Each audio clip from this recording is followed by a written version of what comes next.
How do I handle this moment? It's been 22 years. Those dreams I had, they led to so much. These brothers, they sold me into slavery.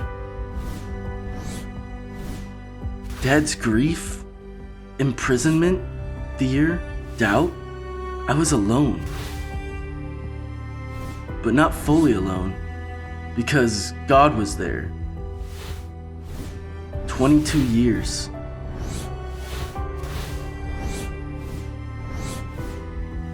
How do I handle this moment?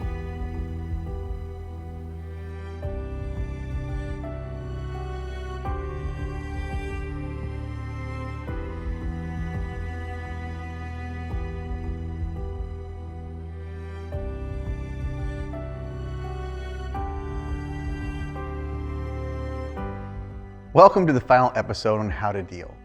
Over the last sessions, we have followed the story of Joseph as he has dealt with being rejected by his family, only to be sold as a slave. He then had to deal with unjust leadership from a slave owner. And then he stood up under strong weight of temptation, only to find himself in prison. We then learned how Joseph dealt with the loss of hope. And now in this final episode, we see how Joseph deals with success. Now, you may be thinking, why do I need to know about how to deal with success? That doesn't sound like much of a problem to me. But success can be just as much of a trap as failure, and how you handle it can make a huge difference in yourself and in those around you. In the previous episode, Joseph found favor with the Pharaoh. He was given responsibility of everything in Egypt, especially in making sure there was enough food for the country to withstand the 7-year famine that was coming. Joseph has real power, and he will soon be offered an opportunity to confront those who wronged him in the past. Joseph has a decision to make. Does he show grace or seek revenge?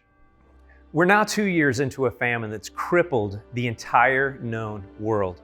Egypt, after 7 years of incredible crops, is sweltering under a famine that's produced nothing but dried up fields and hungry stomachs.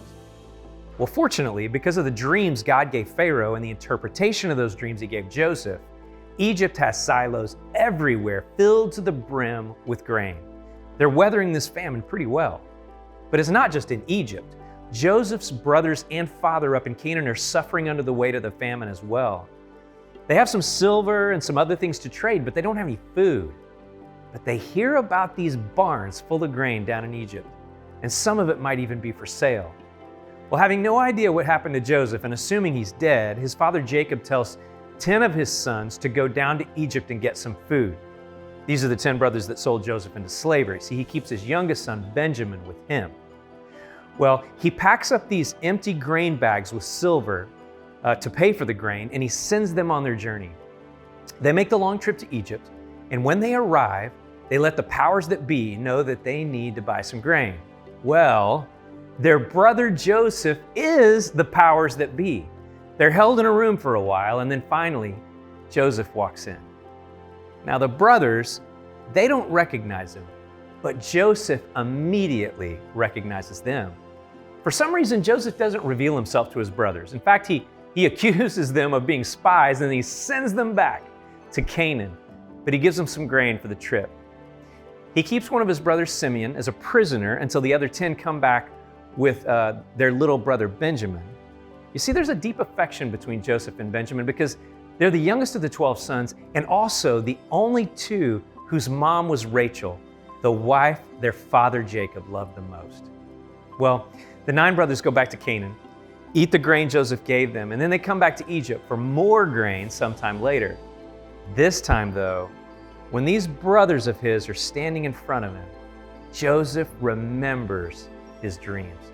He flashes back to the night of his youth when the wheat bowed down to him and the stars and the sun and the moon all bowed down too. And he's living his dream right then and there. This dream he carried for more than 20 years is now being realized. And he's overcome by the moment. And he finds himself overwhelmed with emotion. How do I handle this moment? It's been 22 years. Those dreams I had, they led to so much. These brothers, they sold me into slavery. Dad's grief, imprisonment, fear, doubt. I was alone.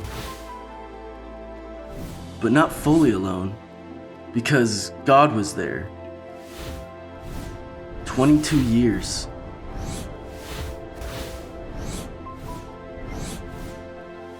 How do I handle this moment?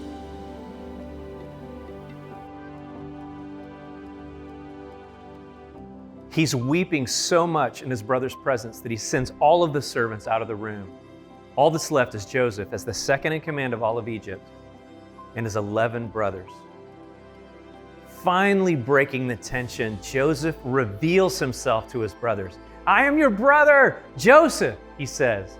It's this amazing moment of joy for Joseph, but his brothers are assuming that they'll be killed for what they did. But instead, Joseph brings them close and he hugs them and he said, "All is forgiven. I don't hold anything against you. In fact, it wasn't even you who sold me into slavery. It was God. He had a better plan for me, to be here so that you could all come here and live with me in Egypt." Well, they all celebrate and reconnect after a bunch of time that they had been separated. The brothers go back to Canaan, pack up their things, get their dad, and start the move to Egypt. Well, months later, as they're arriving, Joseph sees his father Jacob, whose name God had changed to Israel. He sees him from a long way off and he meets him. Joseph throws his arm around his dad and they embrace and they weep together for a long time. Finally, after all this time of assuming he was dead, Israel is looking at his son alive again. And he says, "Now I can die, for I have seen Joseph alive again with my own eyes." Joseph had every right to be angry with his brothers. Would anyone have blamed him if he had just thrown them into prison and lost the key? But that's not what happened. Yeah, Joseph does toy with them for a little while, but ultimately their reunion's a joyous one. So what did we learn from Joseph about dealing with success? First, we remember where we come from.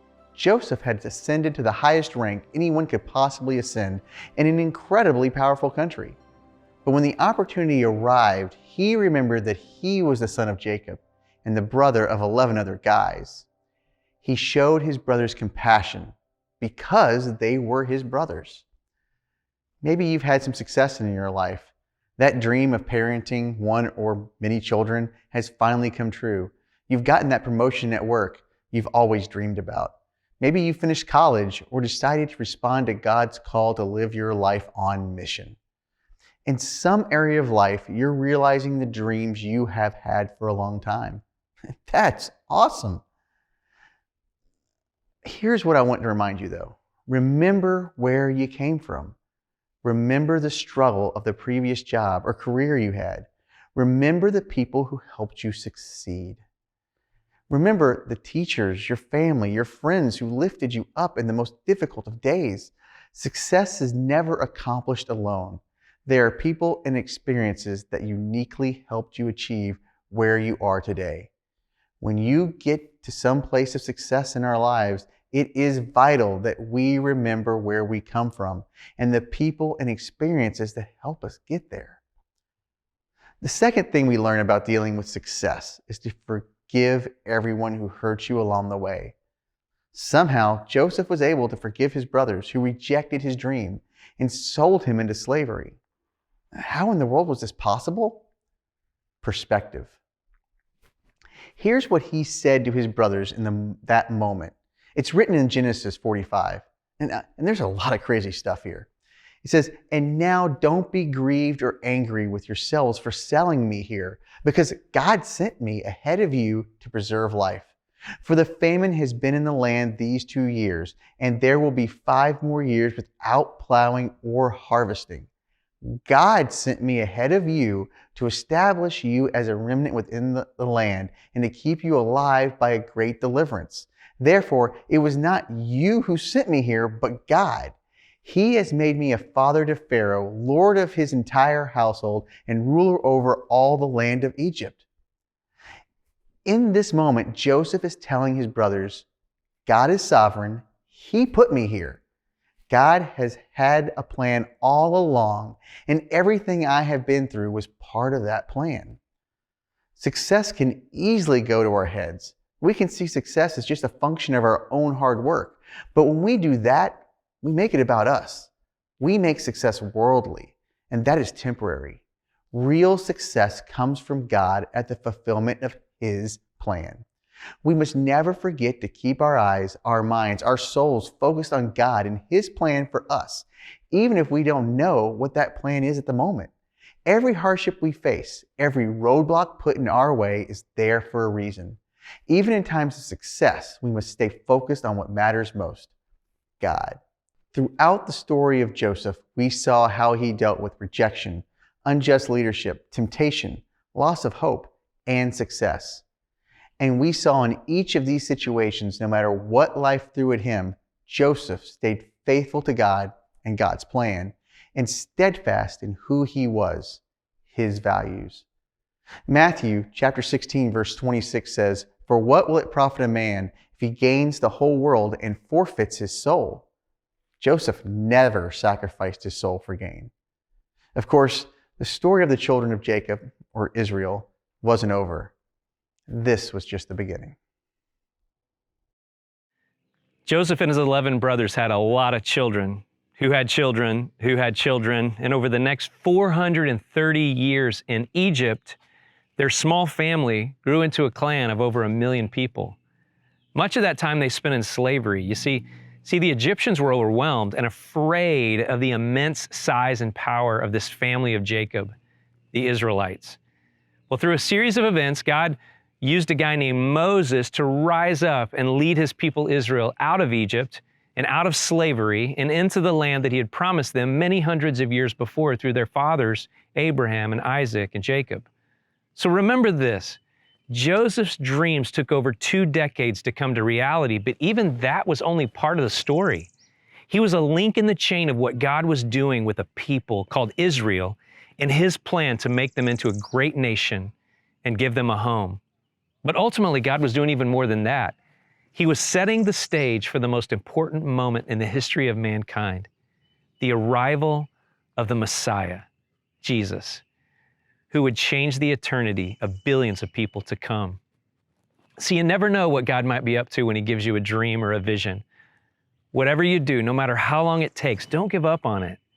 You might think that that dream is pretty cool, but God might just be using that dream to change the course of history.